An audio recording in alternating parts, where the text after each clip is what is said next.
Chapter 4, gratitude, was probably just as hard as my Chapter 3 in courage.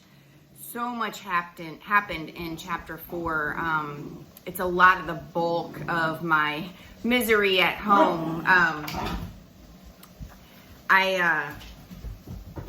Chapter 4 is whenever I went in to see my surgeon after I was in the hotel room, and he surprised us with, hey, you're going to have a pelvic surgery because it's not healing correctly, and you're going to have, I believe it was my left ankle surgery. So I had kill two birds with one surgery. It was also when I had my second nightmare, when I was trapped in the car, and for the first time in my life ever that I acted out a dream. Whenever I was in bed, I was actually kneeling, trying to reach somebody to grab me out of my trapped car.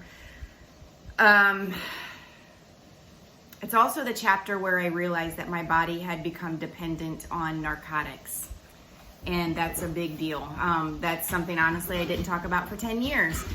And, taking OxyContin and Percocet, swapping them out every 2 hours, it's kind of like, how can your body not get dependent on it? And the only way that I found that out was I was so nauseous and had extreme vertigo that I decided to stop my narcotics because they were making me so ill, and I had withdrawals. And working in the healthcare field, even though I was messed up, in my mind, very foggy, it took me, I think, a day, and I was like, oh my God, I'm that person.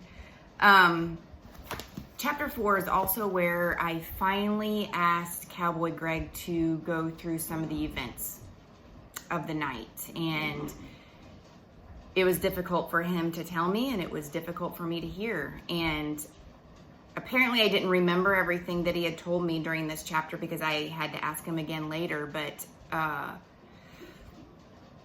heartstrings.